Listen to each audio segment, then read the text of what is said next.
Bonjour, vos grosses têtes, c'est aujourd'hui non pas le compartiment des messieurs seuls, comme d'habitude, mais des messieurs fort bien de leur personne et une femme à la fois ravissante, intelligente et humaine, parce qu'elle comprend bien les familles. C'est Isabelle Quenin.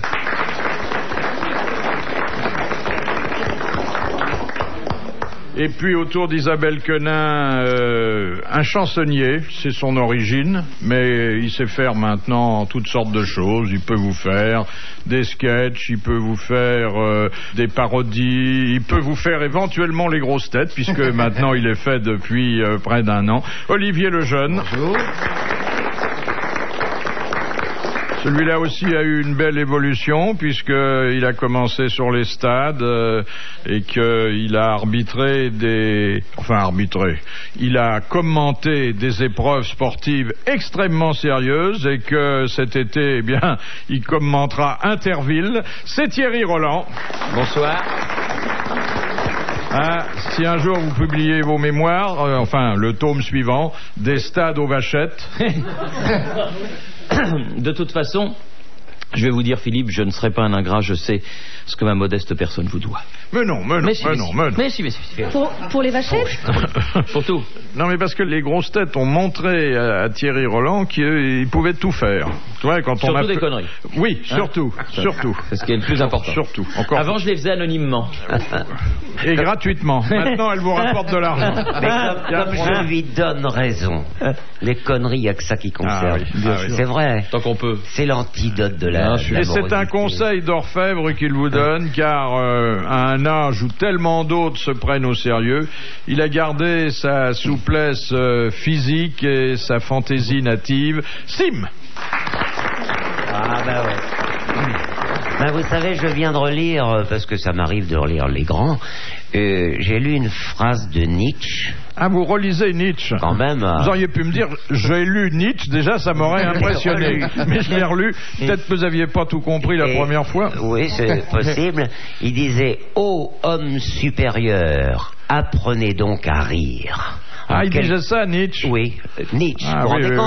C'était quand pas on voit des fois les gens qui disent le grosse tête, voilà, et ben voilà, il n'y a qu'à en faire. Peut-être qu'il aurait été bien ici aussi, Nietzsche. Hein? Je crois bien. Pourquoi vous l'invitez pas? Oui. Question de Madame le Prieur qui a dit: celui qui tue son frère est un fratricide, celui qui tue son beau-frère est un insecticide puisqu'il tue l'époux de sa sœur. Des proches, oui. C'est Coluche, non. Pierre Dac. Il ne fait pas partie de nos amuseurs habituels, encore que il a eu de son vivant beaucoup d'esprit. Il a écrit pour le théâtre? Peu. Il est mort il y a longtemps? Il est mort il y a plus de 10 ans, 15 ans peut-être. Maurice Biraud. Maurice Biraud. Bien bonne réponse d'Isabelle Quenin. Alors là, chapeau. Avant que j'ai eu le temps de donner la moindre indication. Bien. Je trouve que c'était quelqu'un d'extraordinaire. Il était super. Les films et tout, il y avait une bouille, il était vraiment bien. Un homme charmant en plus. Oui, charmant, oui. Puis il était bon en plus. Oui. Il était bon au cinoche, il était bon à la radio. Il était moins beau que moi. Il est mort dans sa voiture, rue François 1er. Il n'a jamais redémarré, c'est ça, je crois qu'il est. Oui. Question de Madame Maury de Toulouse qui a dit: plaignons les tourterelles qui ne baisent qu'au printemps.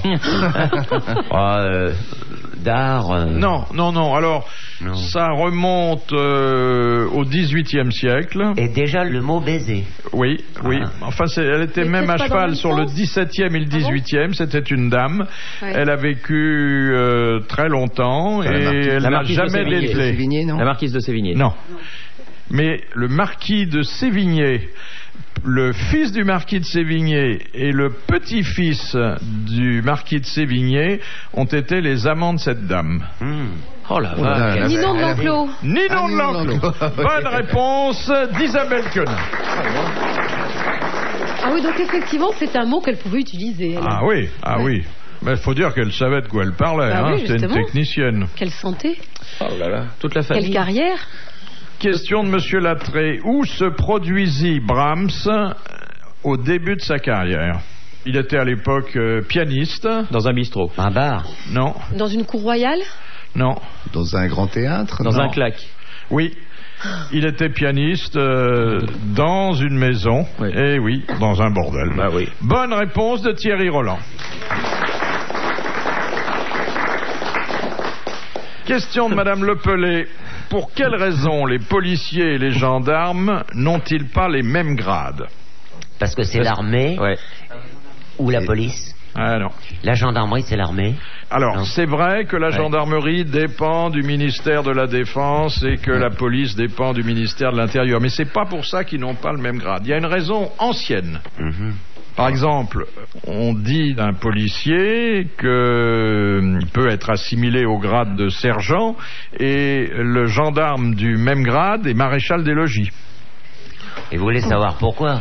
Ça va vous avancer à quoi, ça? Eh bien, à répondre à Madame Lepelé, à faire, Monsieur Sim, le travail pour lequel je suis payé. Pour éviter de faire dépenser de l'argent à la Est-ce que ça a un rapport station. avec avant le fait que les gendarmes c'était l'armée de ils étaient à cheval, donc c'était Exactement. le régime. Enfin, voilà. Ce sont les grades de la cavalerie Ah, voilà. que les gendarmes ont repris. Bonne réponse d'Isabelle Quenin, et c'est une femme qui vous l'a dit. Bravo. Alors là, il y a un beau bataillon de réformés, hein. Bravo, Oui, bravo. absolument. Excuse-moi, j'ai pas fait mon service vous savez, militaire dans moi, la gendarmerie, hein. Vous l'avez pas fait? Pas dans la gendarmerie, Ah non. non. Oh, il manquait plus que ça. Ah, bah attends qu'il y en ait un qui te choque, tu vas voir. Excuse-moi. Non, j'ai dit ça comme ça. Peut-être une petite erreur. Non, il ne le pensait pas, brigadier. Non, il ne le pensait pas du tout. Non, je pense pas, je t'aime bien, tu sais.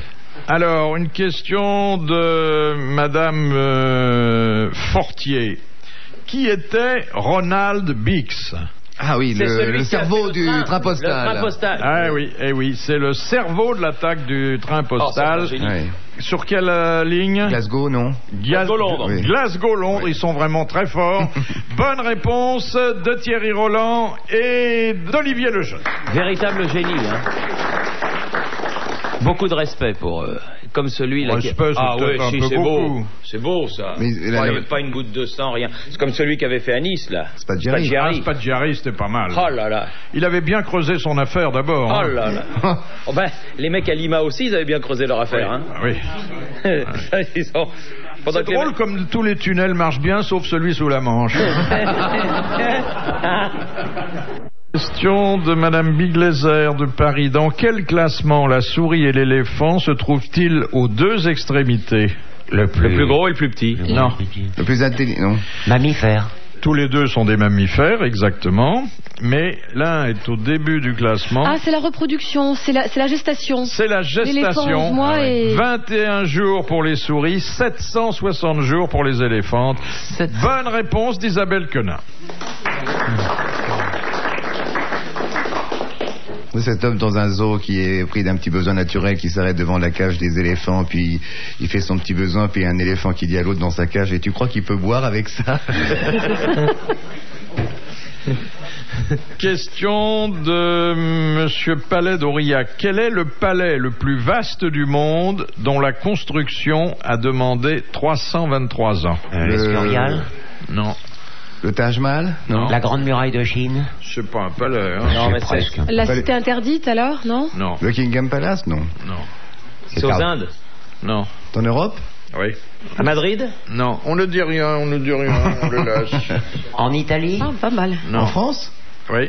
Le Louvre. Trocadéro? Oui. Ah, le Louvre? C'est le palais du Louvre. Bah Pourquoi oui. aller chercher à l'autre bout Ah du oui, monde bien sûr. ce qu'on a chez nous et qui n'est pas mal, hein? Oui. Bonne réponse de Thierry Roland. Et qui est toujours en travaux d'ailleurs. Oui, ah oui, mais ça va être beau quand ça va être fini. Ça Non, continue. Ça va être beau quand ça va être fini. Ah oui. 99, ils ont dit. C'est bientôt. La Oui. première tranche. Non, Avant là, tout ça sera tout fini. De toute façon, ces immeubles, ces édifices sont tellement grands qu'à chaque fois qu'un travail est fini, il faut en reprendre un autre. Hein. C'est comme Notre-Dame de Paris. C'est toujours en travaux, ça. Oui, c'est vrai. Moi, il y a longtemps que j'ai fini mes travaux de ravalement parce que je suis tout petit, mais... C'est vrai. Tu parles de ta maison? Non, oui, oh, oui, merci. Et pourtant, c'est un sacré bricoleur, hein? Ah oui. Moi, J'aime bien. J'ai visité son atelier. J'aime bien travailler avec mes mains, c'est pour ça que j'ai eu tant de succès auprès des femmes. J'ai ma petite Black & Decker qui fonctionne encore bien. Mais il n'y a plus de vis que de tournevis dans votre atelier. Un peu, oui, mais toute une question du manche, vous savez. Je monte en kit. Et non pas en kilt. Qu'est-ce que vous bricolez généralement? Oh, les filles que je rencontre de temps en temps, mais... Non, en ce moment, je suis en train de me faire une commode. Je fais une commode Louis XV. Oula. Je vous précise qu'elle sera fausse, hein. Oui. Parce que copie. vous travaillez le bois aussi. Ah oui, je travaille le bois. J'adore le bois. C'est tellement noble, c'est formidable. Le fer aussi, non? Non, le fer, alors là, c'est à repasser, ça. Mais le bois, je trouve, je travaille ça avec des gouges, des ciseaux à bois. Vous savez ce que c'est qu'une gouge? C'est pas Josiane Balasco dans Le Gazon Maudit, hein. Bon. Une gouge, c'est un petit instrument pour creuser le bois qui est légèrement incurvé. C'est très joli, hein. Puis le bois, ça vit, ça. Quand je sculpte, j'entends... Ah, vous le faites souffrir. Non, le bois jouit. Ah oui. Dans le sens de la longueur. Il faut jamais faire jouir du bois dans le sens de la largeur parce que vous le faites éclater. C'est comme une femme. Il faut savoir l'apprendre.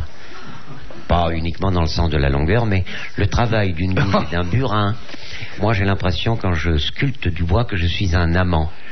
Que je sors de chez Maupassant qui m'aurait donné une pièce de bois à sculpter pour faire Belle Amie, par exemple. Oui. Oh là là. Et quand vous êtes sur une pièce de bois, ça vous gêne pas qu'il y ait un nœud? Oh non, mais c'est beau ce qu'il vient de dire. Qu'entendez-vous par là?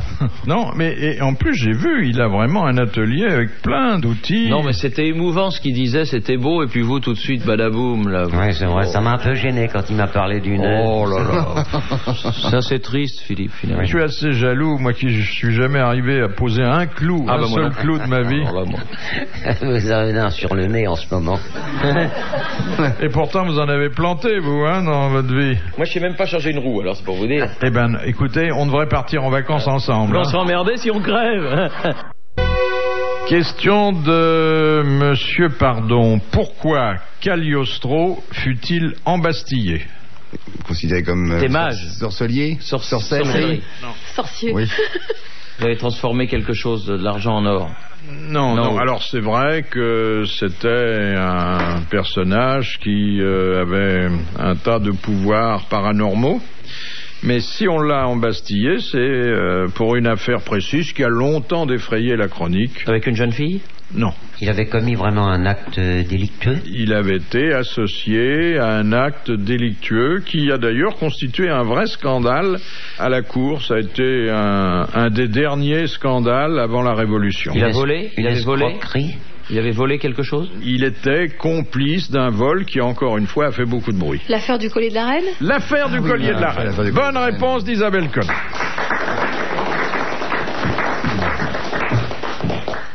Tiens, vous parliez de Notre-Dame de Paris, mon cher Sim. Eh bien, écoutez cette question de Madame Sévère. Comment, le 10 novembre 1793, la cathédrale Notre-Dame de Paris échappa-t-elle à la démolition? Puisque comme les lieux du culte étaient menacés par les révolutionnaires, c'était un symbole de la religion et donc on avait décidé de la détruire. Les révolutionnaires s'en sont servis à leur propre profit pour observer quelque chose, une tour de guet ou...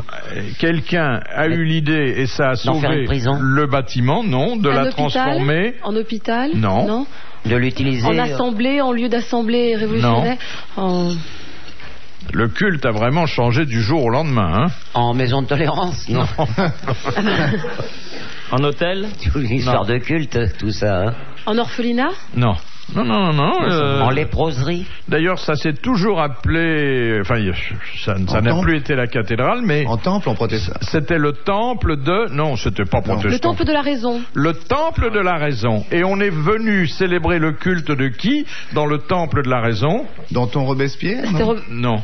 On est venu célébrer le culte dans le temple de la raison, puisqu'il y avait une déesse raison, de gens... de grands penseurs? Oui, philosophes. Auxquels la Révolution estimait devoir beaucoup. Danton? Non.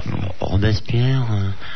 Non, c'est pas les révolutionnaires avec les philosophes qui ont pu précéder la Révolution. Voltaire? Alors, Voltaire... Rousseau? Oui, Rousseau. Oui. Et puis un qui était un peu plus ancien et qui avait dit sur son temps, son époque et la société qui l'entourait des choses définitives, mais sans parler de la France. Il parlait d'un pays plus lointain. Un philosophe grec? Non, un Français. Un Français. Au lieu de découvrir la France lui-même, il l'avait fait découvrir à des ambassadeurs venus d'un pays lointain. C'était un haut magistrat qui s'est révélé un grand écrivain quand il a commencé à prendre... Comment? Montaigne? Non, c'est moins ancien que Montaigne. Diderot? Et ça commence comme Montaigne. Montesquieu, il l'a dit. Entendre Thierry Roland parler de Montesquieu, c'est aussi surprenant que si Montesquieu avait parlé de Thierry Roland. Bravo. Mais il est bien ce petit, tu m'étonnes, mon grand. Qu'est-ce que vous avez lu de Montesquieu? Ses mémoires. C'est tome mémoire. 1, tome 2, tome 3. Ouais. Et puis... Non, mais on avait fait des trucs sur Montesquieu, je me souviens. Bon, oui. C'est lointain, hein. Ma première est lointaine. Oui, mais vous l'avez relu comme Sim avec Nietzsche, non? Non, très honnêtement, non, moi je suis franc. Vous voyez la différence qu'il y a entre vous deux? Vous lisez Montesquieu, lui, il relit Nietzsche. Oui. Que l'attrait.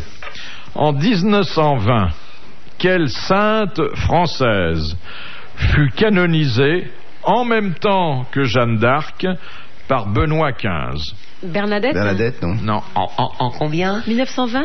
C'était en 1920. Alors bon, vous savez que Jeanne d'Arc, il a fallu attendre plusieurs siècles pour lui rendre justice sur ce plan-là. La sainte française qui l'accompagnait dans la canonisation... Sainte Blandine? Non. Elle porte un... Bon, d'abord, c'est une Marie, mais elle porte un patronyme assez amusant. Marie Salope? Non. Marie, couche-toi là. Marie Pervenche. C'est une drague, la Marie Salope. Elle porte un prénom qui fait sourire, comme ça. Et qui commence par Marie. Pas un prénom, un nom qui fait sourire. On l'appelle Sainte Marie. Et son nom fait sourire. Ah oui, son nom fait vraiment sourire, hein. Ah oui. Mais elle s'appelait comme ça, elle y est pour rien. Marie Risette. Et ça l'a pas empêchée d'être une sainte. Elle a été sainte pourquoi? Parce qu'elle était sainte. Non, mais parce qu'elle est morte en odeur de sainteté. Oui, mais... Elle avait fait du bien toute sa vie. Ah, d'accord. Voilà. Je sais que vous en connaissez beaucoup qui font du bien, mais c'était pas le même bien. À une catégorie spéciale? Elle faisait du bien aux pauvres. Aux pauvres, oui. Oui, pas aux journalistes sportifs. Non. Il y a une église à son nom? Non. Peut-être, mais en tout cas, elle est sainte et elle a été canonisée en même temps que Jeanne d'Arc, ce qui n'est pas un mince honneur posthume. Et donc c'est son nom de famille qui prête à... Exactement, vous avez tout compris. Il manque plus que le nom de famille. Bah oui. Mais c'est l'essentiel. Alors ça commence par un A. Ah bah ça arrange. Sainte Marie A. Et ça fait rigoler. Attrape-moi. T'as un petit côté sexuel, non? Non, c'est rigolo, mais pas sexuel. Ah bah c'est malheureux. Ah, ça va pas le faire rire alors, Sim. Abricot? C'est un nom de fruit? C'est un nom commun? Ça se mange. Ah, ananas. Ananas, non? Ça se mange. Andouille. C'est un fruit? C'est pas... Non. Enfin, certains disent que... Artichaut? C'est plus exactement une façon de manger quelque chose. Avaler. Non. Façon de manger. Une recette, quoi, là, une des plus simples qui soit, hein. Là, je peux plus vous en dire davantage. Une recette... Comme quelque chose à l'étuvée, au courbouillon. Oui, un peu comme ça. Sainte Marie assiette anglaise. Non. Paris Solé. Ça m'aurait étonné aussi. J'aurais été un coup de bol. À la vapeur. Ah, ça commençait bien. À la soupe, à la... Sainte Marie à la... À la tienne. À la Sainte Marie. À la poêle. À la poêle, à la coque. À la coque? Sainte Marie à la coque. Non, c'est pas vrai. Bonne réponse d'Olivier Lejeune, in extremis. Ah, le parcours des Sainte Marie à la coque. Mais elle n'est pas très connue, hein. Elle n'est pas très connue. Elle avait une tête d'œuf. Tu sais, quand on a entendu une fois le nom de Sainte-Marie-à-la-Coque, C'est vrai. on s'en souvient. Hein. Mais elle n'est pas devenue Sainte-Marie-à-la-Coque, ils lui ont donné quelque chose d'autre, non, je sais pas. De mouillette Je sais pas, Sainte-Marie de la Transfiguration, un truc un peu... Ah non, c'est Sainte-Marie de la Pénétration. Non, ça, ce sont des noms de religieuses quand elles entrent dans les ordres. Mais une sainte porte son nom. Hein. Sainte-Marie-à-la-Coque. Oui, Sainte-Marie-à-la-Coque. oui. Parce qu'il y a d'autres Maries, il fallait les différencier. Il y en a beaucoup, ouais. Il y en a beaucoup, des Maries, mais elles ne sont pas toutes saintes. Hein. Non, mais enfin, il y en a Un beaucoup. joli nom, Marie. Je crois que c'est parce qu'elle a eu un destin exemplaire. Elle a vécu en vierge et elle est morte enceinte. Voilà. Ouais, c'est rare. Remarquez, je trouve ça affreux de l'avoir canonisée avec Jeanne d'Arc, parce que la pauvre, on l'a cuite. Il y en a une qui a été... L'autre qui a été bouillie. Oui, une qu'on a laissée sur le feu assez longtemps et l'autre 3 minutes. L'année culinaire. Il y en a une qu'on a cuite et l'autre qu'on a crue. Et bouillanté. Question de Monsieur Folenfant. Quel est le travail d'un cardinal camerlingue lors du décès d'un pape Il fait l'intérim. et de l'élection qui suit? Non, il prépare l'élection. Il prépare le mort. Il prépare l'élection. Il organise ce le qu'on appelle conclave. le conclave. Ben, il l'a dit encore, il est fabuleux. Bonne réponse de Thierry Roland. Allez, là.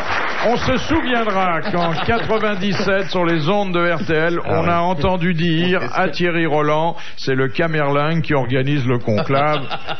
La surprise est de taille. C'est la surprise du chef. C'est marrant quand il y a fumée noire, fumée blanche. Moi, j'aime bien. Vous aimez bien la j'adore. fumata, hein? Ouais. Ah, Il n'y oui. a pas eu depuis longtemps, hein. Oh bah attendez. On en a eu 2 en 33 Oui, il y jours. en a eu 2 hein. rapidos. Ah, oui. Mais à ce moment-là, ils vont couper le Vatican en 2 parce qu'il y aura l'espace fumeur et l'espace non-fumeur. C'est vrai que ce sont les seuls qui communiquent encore comme les Indiens. Avec des fumées, des ronds de fumée. Ouais, ouais.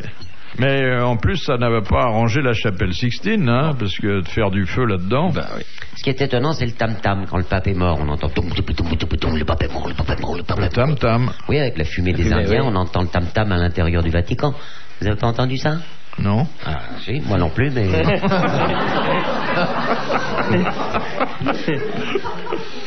Question de Monsieur Pacotte de Lamray. En Russie, qu'est-ce qu'un apparatchik? Bah, quelqu'un qui fait partie... De la nomenclatura. Système. Fait partie de la nomenclatura. Ouais, comme les communistes. Donc, Il a travaillé pour la transparence. Attendez. C'est un grossium. C'est un manœuvre du parti. C'est pas un grossium. Non, c'est un petit de la base. C'est un décideur. Un grand fonctionnaire. C'est un fan. C'est un décideur. Non. Un C'est partie de la apparatchik. structure, non? C'est... C'est pas toujours un décideur, mais... C'est un monsieur qui a de l'argent. Non, pas non, du tout. Il fait partie du système voilà. en place, du système Oui. politique. C'est un partisan. Et puis les croix forment... Alors, on dit pas un partisan, on dit que... Il a la carte du membre. Et de la carte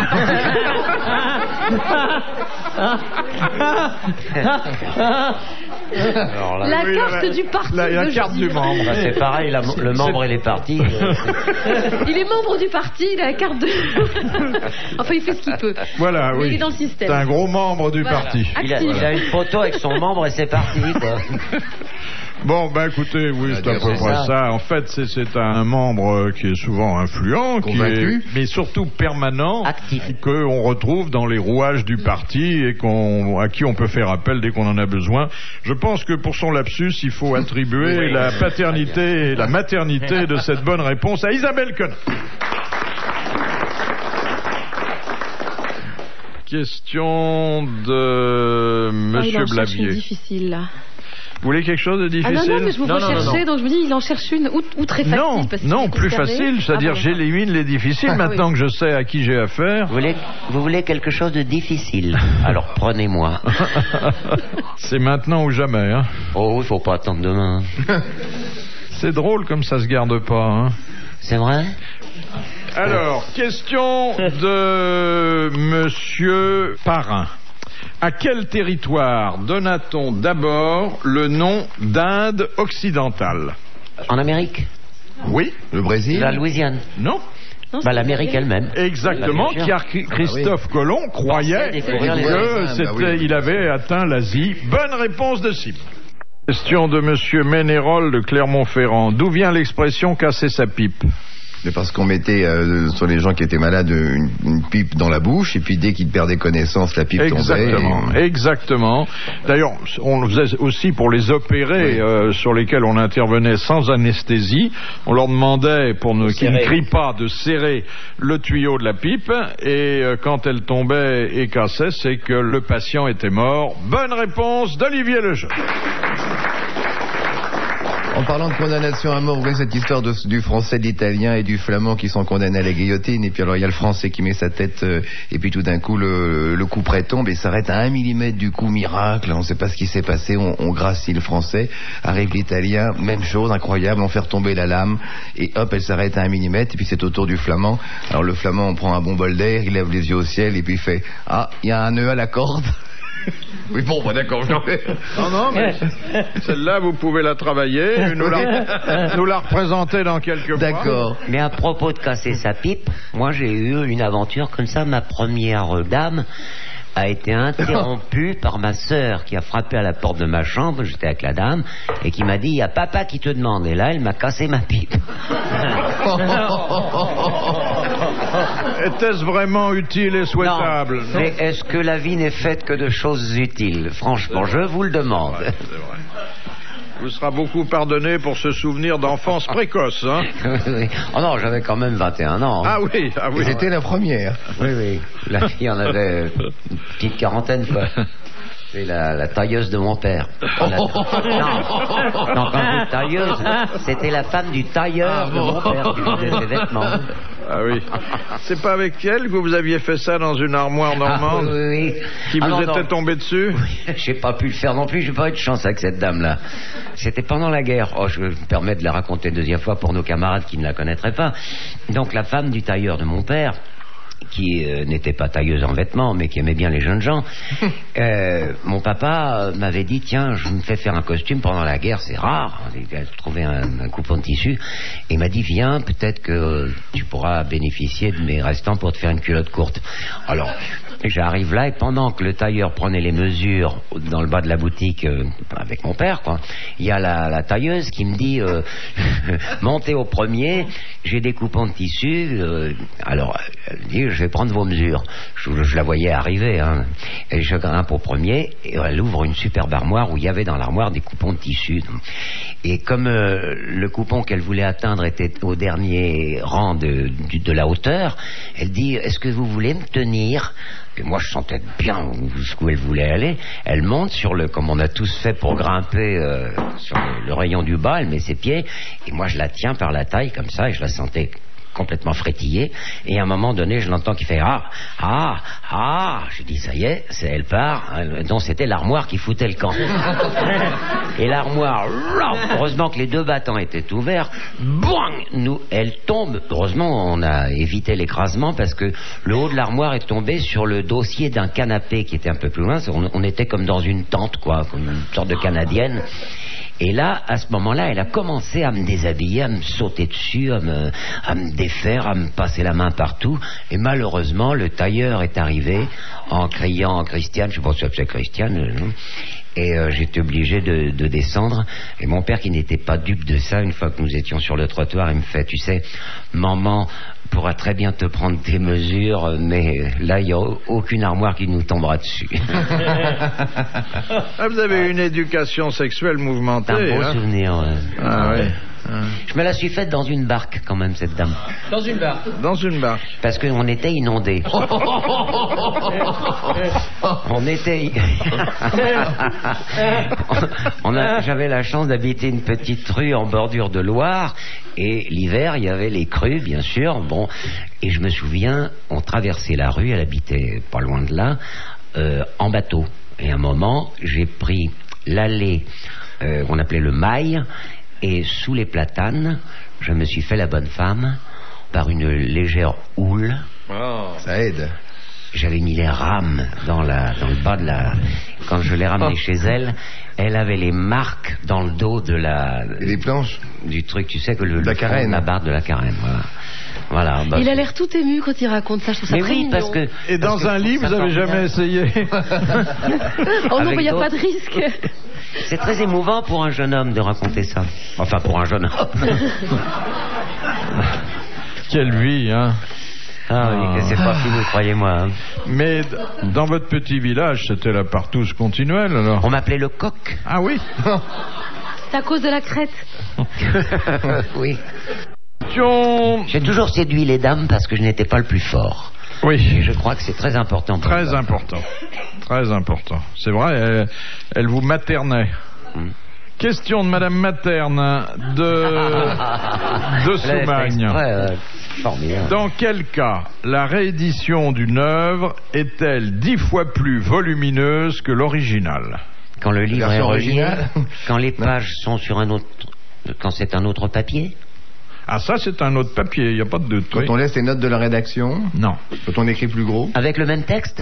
Le même texte, mais ça prend 10 fois plus de place. Bah, parce que c'est écrit plus gros, parce que le papier est plus épais, parce que... Il y a de ça, mais enfin, ce n'est pas n'importe quelle traduction. Il y a des annotations? Non, il n'y a pas d'annotation. Des illustrations? Non. Quand elle est en feuilleton? Non. Est-ce qu'on publie les différentes versions qui ont précédé la phase ultime? Non. Quand c'est écrit en majuscule? Non. Quand le prix est très élevé? Non. En braille? En braille. Ah oui. C'est la traduction en braille et ça prend 10 fois plus de place. Bonne réponse d'Isabelle Queneau. Question de Monsieur Blavier. Quel tableau exposé au musée du Louvre est inspiré d'un fait divers réel? Le radeau de la Méduse? Le radeau de la Méduse qui est de... Géricault. De Géricault. Bonne réponse de Sim et merci à Olivier Lejeune. On a dit d'ailleurs ici pourquoi sur le tableau on ne voit pas les doigts de pied. Ils ont bouffé. Des naufragés, ils portent tous des chaussettes. Ils ne savaient pas les dessiner. Oui, Géricault ne savait pas dessiner les doigts de pied. C'est fou, hein? Ah oui. Des choses qu'on n'oublie jamais, vous voyez. Ça. Ouais. Il y a une histoire qui courait sur Jacques Chazot, qui était parti faire un cycle de conférences en croisière sur les bonnes manières. Vous savez qu'il était très féru tout ça, et donc un jour, bon paf, le bateau coule et Chazot se retrouve à l'eau, accroché très élégamment à une petite bouée, et tout à coup face à lui il y a un requin. Alors Chazot, complètement affolé, dit qu'est-ce que je vais faire? Il sort de sa poche un petit canif en or de chez Boucheron, une petite merveille. Et à ce moment-là, le requin lui dit: enfin Jacques, du poisson avec un couteau. Ah, c'est mignon. Et ça lui ressemble d'ailleurs, parce que il est venu ici d'ailleurs les premières années. C'était une grosse tête très spirituelle et très bien élevée. Très bien. Ce qui n'est pas toujours votre cas, hein, je tiens à le dire. Moi? Toi, c'est pas ton canif que t'as sorti dans ta barque. Je suis rarement graveleux, monsieur Bouvard. Il y a pire, hein. Il y a pire, c'est vrai. C'est vrai. Mais enfin, vous êtes un bel obsédé quand même, hein. Oui. Et vous, peut-être pas, non? Alors, question de Monsieur Menant de Bourges. Quel film a réuni 2600 femmes? Bénure? Strata? Non. Un film américain? Non. Potemkin? Non. Un film qui a vraiment fait date. Jamais le dimanche? Et par son sujet, et par le talent du metteur en scène. Français? Non. Le film? Américain? Non. Anglais? Non. Italien? Oui. Riz amer? Fellini? De Fellini. La nuit? Non. 8,5. Je vous dis 2600 femmes. Le titre. Oui, La Cité des femmes. La Cité des femmes. Ouais. Bonne réponse d'Olivier Lejeune. La Cité des femmes. Qu'est-ce qu'il est? Moi, il m'a présenté quand j'ai tourné pour lui la dot chez la Luna. Je déjeunais tous les jours avec lui au studio. Et à chaque fois, il avait autour de lui 4 ou 5 bonnes femmes énormes. Et il y avait Violetta Massina qui était dans son petit coin, qui fumait comme une pompière, qui buvait plein de café. Et elle me disait: je l'aime tellement que je le laisse aimer les autres. Ah, c'est joli. C'est joli. Mais il aimait les monstres, hein, en plus. Oui, il m'a engagé. Comment, demande Madame Tolson, appelle-t-on des petites planètes dont le diamètre ne dépasse pas 500 km? Les météorites? Non. Oh bah non, ça, météorite, c'est plus petit quand même. Les astéroïdes? Non. Ah si, il allait dire astéroïde. Astéroïde, oui. Astéroïde, il a dit. Il a dit. Il a dit il s'est arrêté. Encore un miracle. Ouais. Bonne réponse de Thierry Roland. Mais j'étais pas sûr, alors. Oui, il était tellement... Attendez, ça venait d'une bouche que je n'attendais pas, et c'était dit tellement timidement Oui, parce que j'étais pas sûr. Confondé avec hémorroïdes. Oui. Question de Mademoiselle Fritz de Cornimont. En quoi consistait naguère ce qu'on appelait le commerce du bois d'ébène? Ah, c'est l'esclavage. La traite des Noirs. La traite des Noirs, et oui, les esclavagistes. Et c'est une bonne réponse collégiale mixte. Et ça a disparu fort tard, hein? Oui. Il y a même encore, je crois, de la traite dans certains clubs sportifs. Non. Les transferts. Ah, on appelle ça des transferts maintenant. Des garçons qu'on prend dans un pays lointain et qu'on oblige à travailler en France, hein, Non, mais ils veulent sous la bien. menace d'un gros chèque. Non. Avec des bas salaires. 2 fois 45 minutes. Ouais. Non, mais ils sont bien payés. Hein. Oui. Ouais, tu le regrettes, ça, non? Ce qui n'était pas le cas. Tu sois si bien payé. Ah non, pas du tout. Est-ce que tu es bien payé, toi? Moins que les joueurs de football. Oui, mais Ça dépend des fois. Oui, mais je cours moins vite qu'eux. Et je saute moins loin.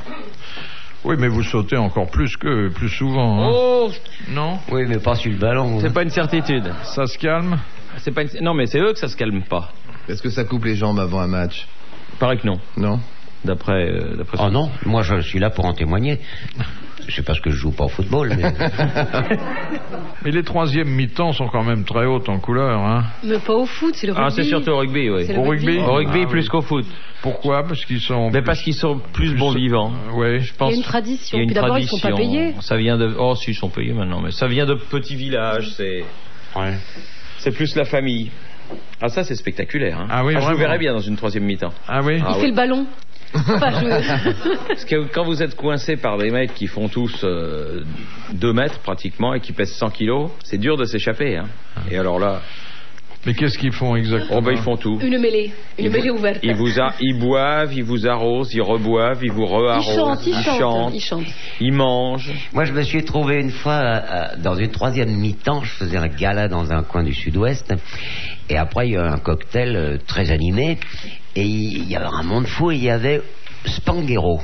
Lequel, Walter? Walter. Ah ouais. Ouais, bon. Walter. Et il y avait Bob Castel, mon pianiste, qui était là, qui me dit, tout bas, mais comme il a une voix haute, Spanghero entend, il dit, oh, t'as vu Spanghero, quelle gueule d'abruti il peut avoir.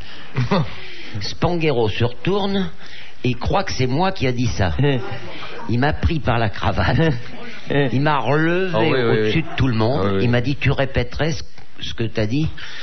J'avais du mal parce que j'étais obligé, alors là j'ai lâchement dénoncé Bob Castel parce que je me suis dit c'est pas possible. Ah mais Walter, c'est un personnage Mais exceptionnel. ça s'est bien terminé. Hein. Il a comme beaucoup de sportifs, il a passé 50 ans maintenant. Il joue au golf. Puis un jour, il y a un de ses potes qui lui dit, mais c'est une histoire vraie, ça lui dit, dis donc, mais avec ta taille comme ça et tout, tu dois avoir un handicap. Il dit, ben putain, bordel, oui, j'ai un handicap. T'as vu les mains que j'ai, avec les doigts que j'ai, je peux pas aller chercher la boule dans le trou. Il a les doigts tellement gros, il peut pas aller chercher la boule dans le trou. Oui, c'est un drôle de handicap, hein. Oh putain. Ah. On a tourné un sujet sur eux parce que c'est une famille extraordinaire. exceptionnel. Et alors, ils vivent tous avec la maman qui a les mêmes mains que ses fils. Elle a des battoirs extraordinaires et elle les mène mais à la baguette. Walter et tout ça, il file droit devant maman. Hein. Ouais. Et vous savez, c'est très drôle parce que moi, je vais très souvent au Pays Basque, Biarritz, où il y a le BO et l'Aviron Bayonnais. Et alors, de temps en temps, il y a des équipes de rugby qui descendent pour jouer des matchs. Et puis, ils reprennent l'avion, comme tout le monde, le dimanche soir. Et je peux vous dire que maintenant, Air Inter et les autres, ils ont tellement la trouille du foutoir qu'ils mettent dedans. Il n'y a plus une seule hôtesse. C'est que des stewards qui ont des tailles de deuxième ligne, donc ils sont aussi grands qu'eux, parce que c'est hallucinant. Les sorties de match, c'est n'importe quoi. Ah oui. Sébastien, c'est quelque chose. Question de Madame Douchy. Quelles conditions doit remplir une veuve pour avoir droit à une pension de réversion de son défunt mari? Avoir perdu son mari. Oui, ça, si elle n'est pas veuve, elle n'entre pas dans la catégorie. Ça marche pas. Faut pas qu'elle se remarie. Il faut pas qu'elle se remarie, mais bon, tout de suite après la mort. 9 mois. Non, le délai de viduité, oui. Mais en fait, si elle touche tout de suite sa pension, c'est parce qu'elle satisfait à une obligation légale. Elle n'a pas d'autres ressources pour vivre? Non. Ah, Elle non. promet de ne pas se remarier. Non, pas du tout. Elle est habillée en noir. Non. Elle a fait la déclaration de deuil. Non. Si elle a payé tous les frais de succession? Non. Et ça... Si c'est pas elle qui l'a tué? Non. Ah bah oui, il vaut mieux. Et ça, c'est une précaution... Si le mari est enterré. Précaution élémentaire pour éviter certaines magouilles, hein. Prouver qu'elle est bien la femme? Ah bah oui, évidemment. Non, c'est la mort et il y a un permis d'inhumer. Livret de famille? Non. Ça a été constaté, oui, qu'on est sûr qu'il est mort. Qu'il est mort qu'il n'a pas été assassiné. Qu'elle vient avec une petite urne devant le fonctionnaire. Enfin, elle va pas venir avec le cercueil. Non. Mais Non, mais elle est vraiment veuve. Elle n'a pas tué son mari, mais on lui demande encore autre chose. De pleurer. Non. D'apporter une preuve quelconque? Non, une preuve? Non, mais effectivement, il y a un papier officiel qui doit attester quelque chose. Un papier du notaire. Quelle est la seule héritière? Non. Fiche d'état civil? C'est une fiche d'état civil. C'est tout? Un acte de décès, tout simplement? Non. Un compte bancaire? Non. Comme quoi elle a été bien mariée avec le mec qui est mort? Oui, mais avec son nom de jeune fille? Il y a dans ce mariage... Elle n'a pas eu d'enfant? Son livret de famille? Non. Elle n'a pas de frère, de sœur? Ça figure effectivement sur l'acte de mariage et le livret de famille. Bien sûr, elle n'est pas bigame, c'est une femme honnête. Elle n'avait pas de sœur jumelle? Non. Un certificat de non-gage? Que le nom des parents des mariés soit écrit? Non. Voilà, une facture de l'EDF. Le régime du mariage est consigné. Non, mais ça figure sur l'acte de mariage. Hein. Qu'elle est bien du sexe féminin? Son casier judiciaire? Non. Ça n'a aucun rapport. Qu'il soit signé? Non. Elle montre l'acte de mariage à l'employé chargé de constituer son dossier de retraite et l'employé n'a qu'à y jeter un œil pour voir si elle entre bien... La mention décédée? Non. Le nom des témoins? Non. Une adresse... Il n'y a pas de faute d'orthographe. Qu'elle s'est mariée en France? Non. Sur le territoire? Non. Ça alors? C'est bien dans la commune où elle s'est mariée qu'on lui reverse. Elle n'est pas collée sa photo dessus? Que le papier soit propre?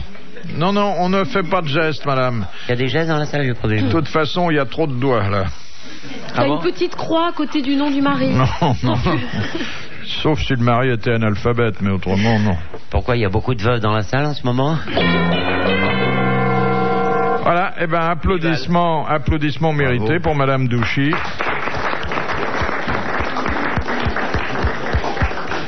Car la condition que doit remplir une veuve pour toucher la pension de réversion de son mari, c'est d'avoir été mariée pendant au moins 2 ans à la date du décès de l'assuré. Pour éviter les unions de circonstances in extremis où quelqu'un prendrait un mari uniquement pour devenir veuve. Quel beau métier. Et nous terminerons par cette citation de Madame Fontaine. Quel écrivain a dit « Les femmes n'interviennent jamais dans mes romans parce qu'elles parleraient tout le temps et que les autres personnages ne pourraient plus rien dire. » Marcel Proust, non? Non. Ouais. Non, il est vivant? Non, il est mort il y a longtemps, mais il continue à vivre par ses livres. Il est mort il y a longtemps? Ah oui, il a dû mourir au début du XXe siècle. Et donc il n'y a pas de personnage féminin dans ce qu'il écrit? Ah non, mais c'est vrai, maintenant que j'y pense, il y a jamais une femme, ou quand il y a une femme, elle n'ouvre pas la bouche, et c'est un personnage très secondaire. Auteur de théâtre? Non. Romancier? Romancier, mais grand romancier, adoré par la jeunesse. Alphonse Daudet? Non. Et auquel d'ailleurs on a refusé l'Académie française. Jules Verne? C'était Jules Verne. Bonne réponse de Sim. Bravo, merci, à la prochaine.